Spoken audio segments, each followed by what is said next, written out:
হজরত দাউদ আলাইহিসসালামের ইন্তেকালের কিছুদিন পূর্বে একদা হজরত জিবরাইল আলাইহিসসালাম একটি সিন্দুক নিয়ে হজরত দাউদ আলাইহিসসালামের নিকট উপস্থিত হন।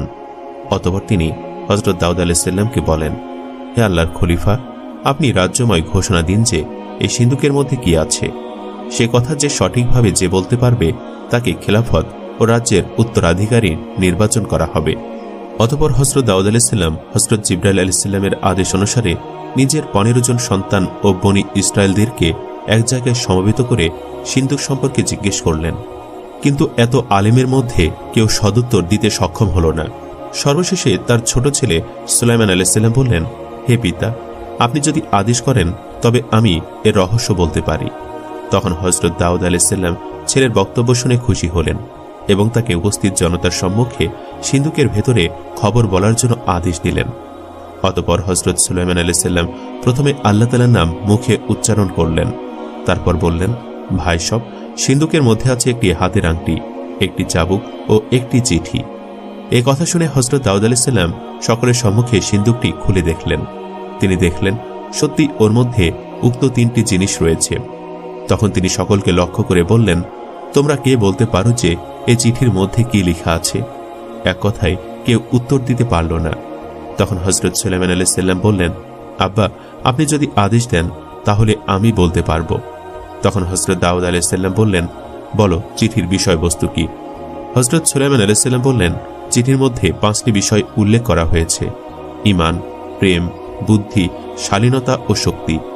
হজরত দাউদ আলাইহিসসালাম তখন জিজ্ঞেস করলেন, মানুষের শরীরে এই 5টি গুণের অবস্থান স্থানের নাম বলো। হজরত সুলাইমান আলাইহিসসালাম তখন বললেন, ঈমান ও প্রেমের অবস্থান হচ্ছে মানুষের অন্তরে, বুদ্ধির অবস্থান হলো মস্তিষ্কে, শালীনতা ও লজ্জাবোধের অবস্থান হলো চোখ ও মুখে, শক্তির অবস্থান হলো হাড্ডির মাঝে।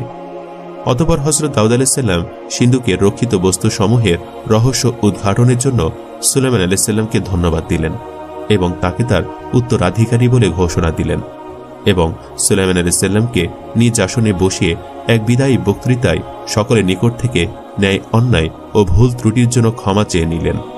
তারপর তাদেরকে শেষ হেদায়েতের জন্য তওবা করলেন।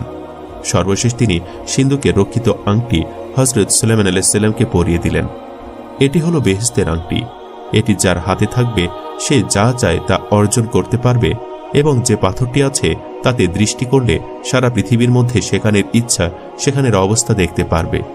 এছাড়া আংটির গুণে সারা পৃথিবীর সকল প্রাণী তার বশে থাকবে, এমনকি বাতাস আগুন পর্যন্ত তার তাবেদার হবে।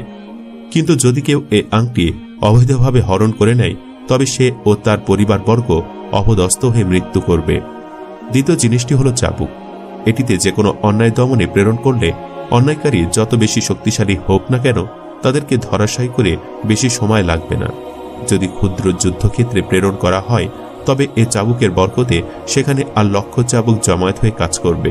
প্রয়োজন বোধে একটি মারাত্মক রূপ নিতে বিলম্ব করবে না। ন্যায় বিচারের ক্ষেত্রে চাবুক নিজে কাজ করে যাবে। আরও অনেক গুণ চাবুকের মধ্যে নিহিত আছে যা প্রয়োজনীয় সময় প্রকাশ পাবে। হজরত দাউদ আলাইহিসসালাম সুলাইমান আলাইহিসসালামকে আংটি পরিয়ে দেওয়ার পরে চাবুকটি তার হাতে দিলেন। সবশেষে হজরত দাউদ আলাইহিসসালাম বললেন, চিঠির মধ্যে যে 5টি জিনিসের কথা উল্লেখ করা হয়েছে তাদের উদ্দেশ্য হল আল্লাহ তাআলার খেলাফি ও রাজ্য পরিচালনার ক্ষেত্রে উক্ত 5টি গুণাগুণ দ্বারা বিচার করে এবং তার আশ্রয় নিয়ে সর্বক্ষেত্রে অগ্রসর হতে হবে। উক্ত গুণাগুণের আশ্রয় ছাড়া প্রবৃত্তির আশ্রয় নিলে খলিফা নিজের ধ্বংস নিজে ডেকে আনবে।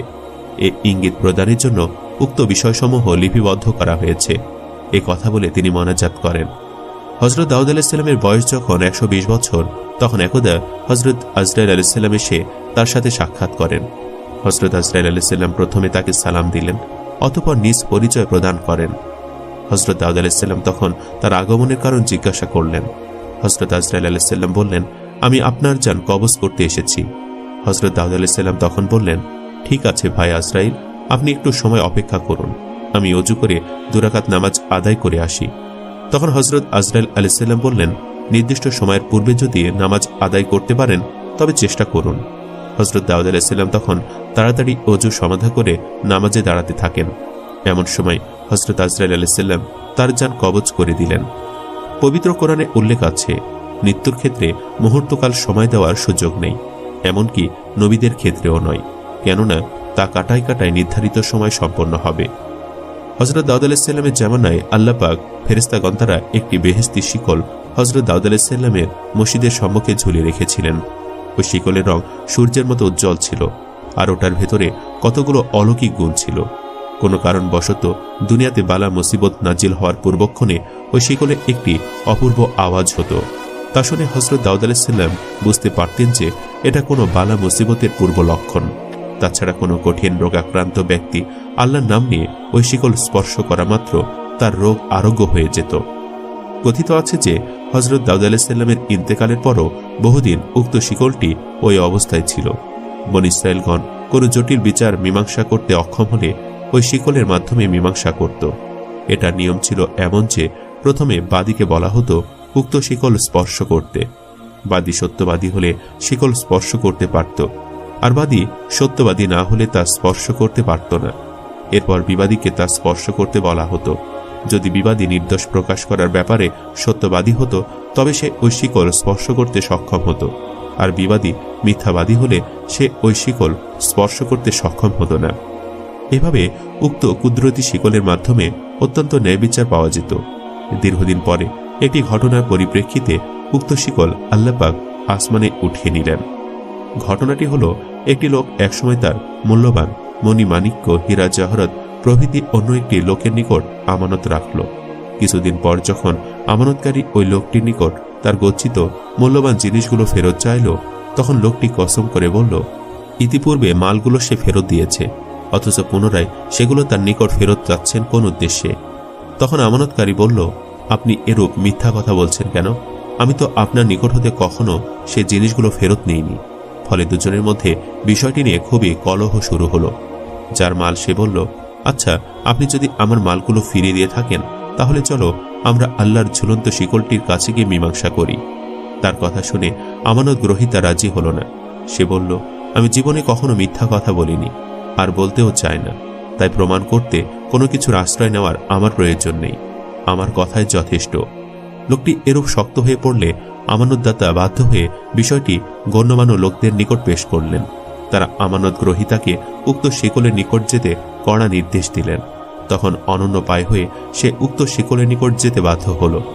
অথবা নির্দিষ্ট তারিখে এই বিচারটি দেখার জন্য মসজিদের সম্মুখে বহু লোক জড়ো হল। লোক দুটি উপস্থিত হলে বিচারকগণ প্রথমে অভিযোগকারীকে নির্দেশ দিল যে, আপনার অভিযোগ সত্য হলে আপনি শিকলটি স্পর্শ করুন। সঙ্গে সঙ্গে অভিযোগকারী শিকলের কাছে গিয়ে হাত বাড়িয়ে শিকল স্পর্শ করে আসলো। তারপর বিবাদীকে বলা হলো, আপনার দাবি সত্য হলে শিকল স্পর্শ করুন। বিবাদী লোকটি তখন তার হাতের লাঠিখানা বাদীর হাতে দিয়ে বলল, ভাই, আপনি এ লাঠিখানা রাখুন, আমি শিকল স্পর্শ করে এসে পুনরায় লাঠিটা ফিরিয়ে নেব। বাদী লাঠিখানা হাতে নিল। অতঃপর বিবাদী শিকলের কাছে গিয়ে বলল, হে আল্লাহ, যে লোকটি তার কিছু মূল্যবান জিনিস আমার নিকট আমানত রেখেছিল আমি তা তার নিকট ফিরিয়ে দিয়েছি। এরপর সে তার ডান হাতখানা শিকলের ওপর দিয়ে বাড়িয়ে দিল। আল্লাহ পাকের হুকুমে কুদরতি শিকল বাদীর মতো বিবাদীর হাতেও ধরা দিল। বিবাদী শিকলটি স্পর্শ করে এসে বাদীর নিকট হতে লাঠিখানা নিয়ে সেও বাড়ি চলে গেল। বিচারক ও দর্শকগণ সকলেই ওই ঘটনায় অবাক হয়ে গেল যে বাদী বিবাদী দুজনে শিকল স্পর্শ করতে সক্ষম হল, কাজে উভয় সত্যবাদী, অথচ জিনিসের কোনো খোঁজ নেই। আর এরূপ ঘটনা হতেই পারে কি করে? একজন সত্যবাদী হলে অন্যজন মিথ্যাবাদী হবে, আর মিথ্যাবাদী তো শিকল স্পর্শ করতে সক্ষম হয় না, অথচ উপস্থিত দুজনই সেই কুদরতি শিকল স্পর্শ করতে সক্ষম হল। সুতরাং তাতে আশ্চর্য হবারই কথা যে এর মধ্যে কি নিগূঢ় রহস্য লুকায়িত ছিল। এই ঘটনাটির মধ্যে যে রহস্য লুকায়িত ছিল তা সত্য, আর তা এই যে লোকটির নিকট মালগুলো আমানত রাখছিল সে লোকটি লাঠিখানার মধ্য ফাঁকা ছিল। তার নিকট যে মালগুলো গচ্ছিত ছিল সে মালগুলো সবই ওই লাঠির ফাঁকার মধ্যে ভরে লাঠিখানা বাদীর হাতে দিয়ে সে গচ্ছিত মালগুলো ফিরিয়ে দিয়েছে বলে যে কথাটি বলল তা সত্যই ছিল। আর এই সত্য কথার কারণে সে শিকল স্পর্শ করতে সক্ষম হয়েছিল। আসলে এটা ছিল তার একটা মারাত্মক প্রতারণা। ওই প্রতারক ব্যক্তির দ্বারা উক্ত কুদরতি শিকল স্পর্শ করার ফলে পরদিন আর ওই শিকল দেখা গেল না। রাত্রে তা অদৃশ্য হয়ে গেল।